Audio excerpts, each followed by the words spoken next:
Information اب کے ناظرین السلام علیکم۔ نئی ویڈیو میں خوش آمدید۔ ناظرین گرامی، چین اور بھارت کی جنگ میں مزید شدت آ چکی ہے۔ چینی طیاروں نے بھارت کے پرخچے اڑا دیے۔ LOC پر چین بھارت کشیدگی فوجیں پہنچ گئیں۔ ویڈیو کی تفصیلات میں آگے بڑھنے سے پہلے ہماری ویڈیو کو لائک کر دیں، چینل کو سبسکرائب کر کے بیل آئکن پر ضرور کلک کر دیں۔ ناظرین گرامی، تہلکہ خیز خبریں آپ کے سامنے رکھنے جا رہا ہوں کہ چین اور بھارت ایک بار پھر آمنے سامنے آ گئے۔ چین نے بھارت کے خلاف لداخ، مقبوضہ کشمیر، اروناچل پردیش، ہماچل پردیش میں 1000 طیارے تعینات کر دیے۔ بھارت پر حملہ کرنے کی تیاریاں شروع۔ دوسری جانب بارڈر پر کانٹے کی ٹکر سامنے آ گئی۔ پوری دنیا میں خوف و ہراس اور ایک اور جنگ کا شروعات ہونے والی ہیں۔ PLA ایئر فورس نے ہو سکتا ہے کہ لداخ میں 100 جنگی طیارے تعینات کیے ہیں، لیکن ہندوستان میں اس علاقے میں موجود 250 کے قریب طیارے فیلڈ کرنے کی صلاحیت موجود ہے۔ ہندوستان کے اعلیٰ دفاعی ایئر مارشل انیل چوپڑا کا دعویٰ ہے کہ چین مسلسل یہاں پر جنگی طیارے تعینات کرتا جا رہا ہے۔ بھارتی فضائیہ کے سربراہ air chief marshal RK Singh کے دن بعد آئے ہیں، جس میں کہا گیا ہے کہ چین نے لداخ سیکٹر میں اپنی فوج کی حمایت کرنے کے لیے PLA کو بھاری نفری سے تعینات کیا ہے، جہاں ہندوستانی اور چینی فوجی کھڑے ہیں۔ انہوں نے مزید کہا کہ بھارت کے خلاف وادی میں بڑی تعداد میں راڈار، میزائل اور جنگی طیارے تعینات کیے ہوئے ہیں، جس کا مقصد منصوبہ بندی میں اضافے، سرحدی دعوے کی لائنیں قائم کرنا یا نئی پوزیشنوں پر سرحدی بات چیت کا آغاز کرنا۔ انہوں نے کہا ہے کہ چین کی Peoples liberation army air force PLAF نے PLA کی زمینی فوج کی حمایت کے لداخ میں کافی حد تک تعینات ہے۔ انہوں نے کہا ہے کہ میرا اندازہ یہ ہے کہ ان کے پاس 100 کے قریب جنگی طیارے موجود ہیں۔ انہوں نے مزید یورو ایشین ٹائمز کو بتایا ہے کہ وہ اس سے زیادہ تعینات نہیں کر سکتے، کیونکہ اس علاقے میں ان کے پاس صرف 3 ایئر فیلڈز ہیں۔ سب سے قریب میں گارگنزا سول ایئرپورٹ، جس میں ایک چھوٹی ایئر فورس انکلیو بھی ہے، یہ 10,000 فٹ اونچائی پر ہے اور اس میں صرف چند فوجی طیارے مل سکتے ہیں۔ ہوٹین ان کا مرکزی PLAF اڈہ ہے، جو کارروائی کے علاقے سے تقریباً 350 کلومیٹر کے فاصلے پر ہے اور یہ 50-60 طیارے لے سکتا ہے۔ تیسرا کاشغر ہے، جو عمل سے 600 کلومیٹر دور ہے۔ چوپڑا نے کہا ہے کہ ہاں، بہت سارے چینی لڑاکا طیارے، زیادہ تر J-11 Su-27 اور V-10 دیکھے گئے ہیں۔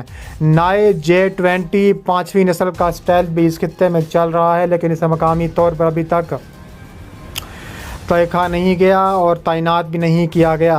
اس کے علاوہ کہا جا رہا ہے کہ 100 ہوائی جہازوں کو تعینات کر سکتا ہے چین، لیکن بھارت اپنے اس فائدہ کے سبب 3 مزید بھی تعینات کرنے کا فیصلہ کر سکتا ہے۔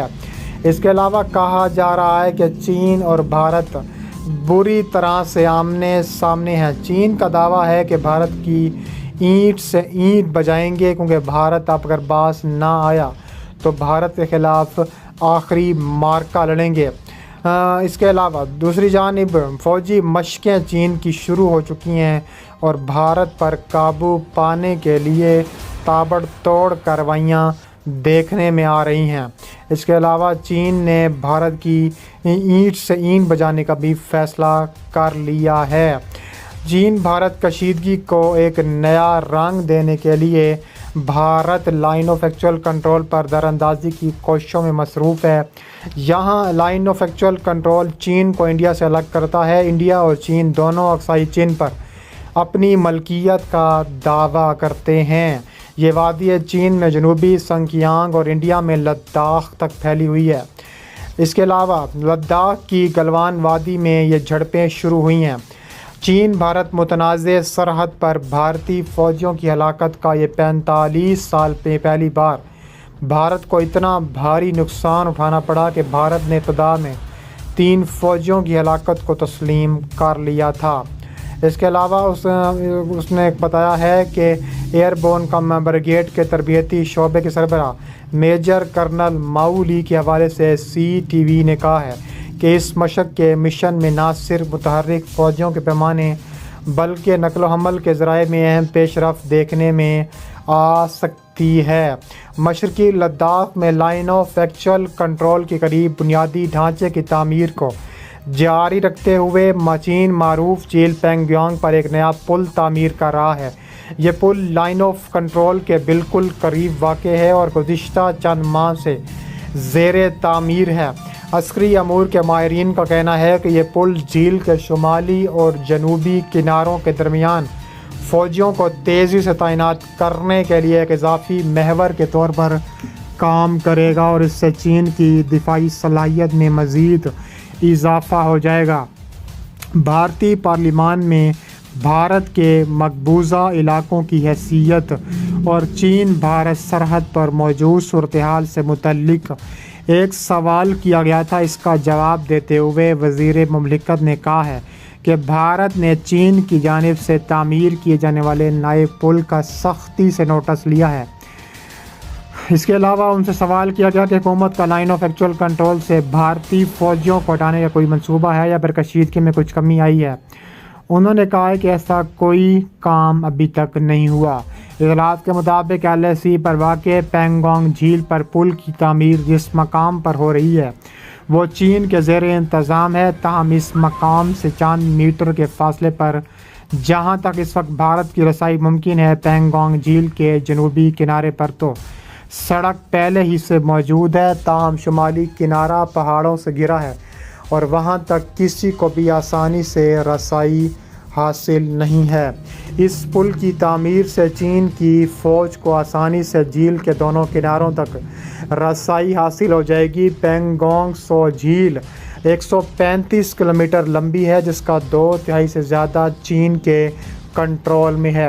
چین اسی جھیل میں خرناک قلعے کے پاس نیا پل بنا رہا ہے۔ یہ علاقہ کبھی بھارت کے پاس ہوا کرتا تھا۔ اس کے علاوہ چین اور بھارت کے درمیان LAC پر اسی جھیل سے فوجی کشیدگی کا آغاز ہوا تھا۔ حالات اتنے کشیدہ ہو گئے ہیں کہ رات کو وادی گلوان میں دونوں افواج کے درمیان جھڑپیں ہوئیں جس میں بھارت کے کچھ فوجی زخمی ہوئے۔ اس حوالے سے کہا جا رہا ہے کہ حکومت نے ریاست اروناچل پردیش کے بعض مقامات کو سیف زون سے باہر قرار دیا ہے۔ اس کے علاوہ کہا جا رہا ہے کہ چین اور بھارت کے درمیان LAC پر اسی جھیل سے فوجی کشیدگی کا آغاز ہو چکا ہے۔ حالات اتنے نازک مرحلے سے گزر رہے ہیں کہ یہ حالات کہاں تک جا سکتے ہیں کوئی علم نہیں ہے۔